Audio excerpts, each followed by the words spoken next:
എല്ലാ പ്രിയപ്പെട്ടവർക്കും ഈ സയാന സന്ദേശത്തിലേക്ക് സ്വാഗതം. ഇന്ന് പലരും പലവിധ സംരംഭങ്ങളിൽ ഏർപ്പെടാറുണ്ട്. അതെല്ലാം അവരുടെ ഉപജീവനത്തിന് വേണ്ടിയാണ് അവരതെല്ലാം ചെയ്യുന്നത്. പലപ്പോഴും അങ്ങനെയുള്ള പ്രവർത്തനങ്ങളിലൊക്കെ ഏർപ്പെടുന്നതായ പലർക്കും നഷ്ടങ്ങൾ മാത്രമേ സംഭവിക്കാറുള്ളൂ. അവർ വളരെ നിരാശപ്പെട്ടു പോകുന്ന അനുഭവങ്ങൾ കണ്ടിട്ടുണ്ട്. അങ്ങനെ പലതും പരീക്ഷിച്ച് അവസാനം എല്ലാ കാര്യത്തിലും പരാജയം നേരിടുന്നതായിട്ട് കാണുവാനിടയായി തീർന്നിട്ടുണ്ട്. എന്നാൽ ഇതുപോലെ ഒരു വ്യക്തി, അയാൾ വളരെ പ്രതീക്ഷയോടുകൂടിയായിരുന്നു പ്രവാസ ലോകത്തു നിന്ന് നമ്മുടെ നാട്ടിലേക്ക് കടന്നു വന്നത്. അദ്ദേഹം നാട്ടിലേക്ക് വരുന്ന സമയത്ത് വർഷങ്ങളായി അദ്ദേഹം പ്രവാസിയായി വിദേശത്ത് ജോലി ചെയ്യുകയായിരുന്നു. അദ്ദേഹത്തിൻ്റെ അധ്വാനത്തിൽ നിന്ന് വലിയൊരു ഭാഗം അദ്ദേഹം മാറ്റിവെച്ച് അതുകൊണ്ട് നാട്ടിൽ വന്ന് സ്വൈര്യമായിട്ട് ജീവിക്കാനും അതുപോലെ ചെറിയ തൊഴിലുകൾ എന്തെങ്കിലും തുടങ്ങുവാനും ഒക്കെ വേണ്ടിയാണ് അദ്ദേഹം കടന്നു വരുന്നത്. അങ്ങനെ അദ്ദേഹം ഇവിടെ വന്നപ്പോൾ തനിക്ക് പിതൃസ്വത്തായി ലഭിച്ചതായ കുറെ പാഠമുണ്ടായിരുന്നു. അദ്ദേഹം ചിന്തിച്ചു, ഒരു ആധുനിക രീതിയിലുള്ള കൃഷി ഇവിടെ തുടങ്ങിയാൽ നിശ്ചയമായിട്ടും അത് വളരെ പ്രയോജനം കിട്ടും. അതുപോലെ പലർക്കും അതുകൊണ്ട് അതിൻ്റെതായ നന്മ ഉണ്ടാവുകയും ചെയ്യും. അങ്ങനെ അദ്ദേഹം വലിയൊരു തുക മുടക്കിയിട്ട് അദ്ദേഹത്തിന് പിതൃസ്വത്തായി കിട്ടിയതായ ആ പാടത്ത് കൃഷി ഇറക്കി. വളരെ സങ്കടകരമെന്ന് പറയട്ടെ, വലിയ ജലപ്രളയം ആ കാലഘട്ടങ്ങളുണ്ടായി.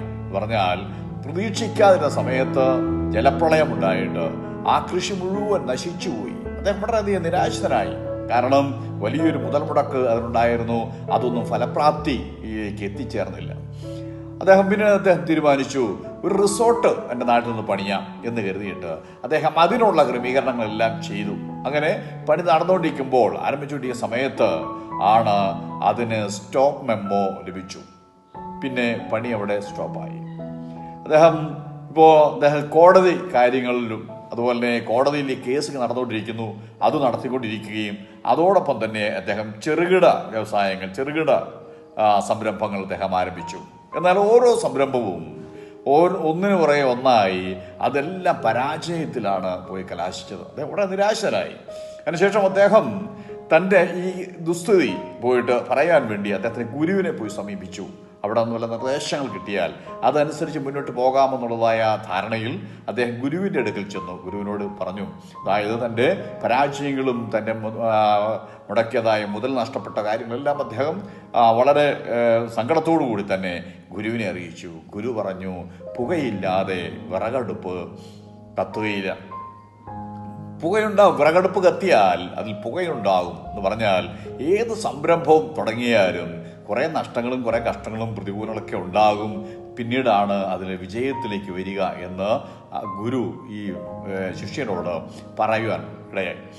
അപ്പോൾ അദ്ദേഹം പറഞ്ഞത്, ഒരാൾ പോലും ആരംഭം മുതലേ നല്ല നിലയിലേക്ക് ജന്മനാ വലിയ വ്യവസായിയായിട്ടോ ജന്മനാ വലിയ സ്ഥാപനത്തിൻ്റെ ഉടമയായിട്ടോ ഒന്നും തീർന്നിട്ടില്ല. എല്ലാവരും ചെറിയ ആരംഭം കുറിച്ചിട്ട് അങ്ങനെയാണ് അതൊക്കെ വളർന്നു വന്നിരിക്കുന്നത്. അതിനിടയ്ക്ക് കുറേ നഷ്ടങ്ങളും പ്രയാസങ്ങളൊക്കെ സംഭവിക്കാറുണ്ട് എന്ന് പറയും. ഇനി അല്ല, ചിലർ ജന്മനാ തന്നെ ഉന്നത നിലവാരത്തിലുള്ളതായ കാര്യങ്ങളിലേക്ക് വരുന്നു എന്ന് പറഞ്ഞു കഴിഞ്ഞാൽ അത് അവർ കർമ്മം കൊണ്ട് നേടിയതല്ല.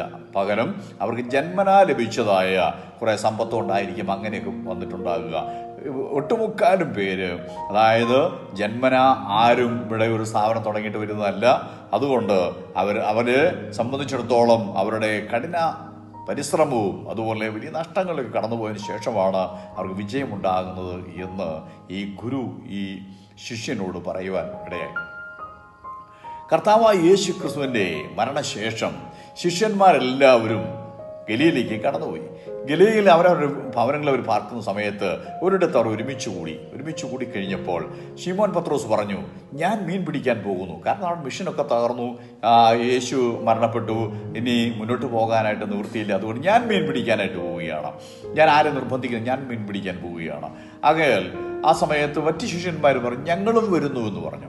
അങ്ങനെ ഇവർ പുറപ്പെട്ടു കടലിലേക്ക് മീൻ പിടിക്കാൻ വേണ്ടി കടന്നുപോയി. ഗലീല കടൽ മീൻ പിടിക്കാൻ കടന്നുപോയി. ഒരു രാത്രി മുഴുവൻ അധ്വാനിച്ചു, പക്ഷേ ഒന്നും കിട്ടിയില്ല. പിറ്റേ ദിവസം നേരം വെളുക്കുമ്പോൾ ഈ കടൽ തീരത്ത് യേശു നിൽക്കുന്നുണ്ടായിരുന്നു. യേശു ചോദിച്ചു, കുഞ്ഞുങ്ങളെ കൂട്ടുവാൻ വല്ലതുമുണ്ടോ? അതിൻ്റെ ആശയം എന്താണ് ചോദിച്ചാൽ, കുഞ്ഞുങ്ങളെ നിങ്ങൾക്ക് ഇത്രത്തോളം അധ്വാനിച്ച് നിങ്ങൾക്ക് ഒന്നും കിട്ടിയില്ല അല്ലേ എന്നാണ് ചോദിച്ചത്. പറഞ്ഞു ഇല്ല എന്ന് പറഞ്ഞു.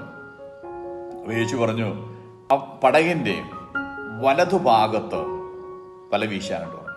അവർ വലതുഭാഗത്ത് വല വീശി ആ വല കീറുമാറ്, അതായത് പെരുത്ത മീൻ കൂട്ടം അതിൽ കിട്ടി. അത് വലിച്ചു കയറ്റുവാൻ നന്നായി വിഷമിച്ചു എന്ന് അവിടെ രേഖപ്പെടുത്തിയിട്ടുണ്ട്.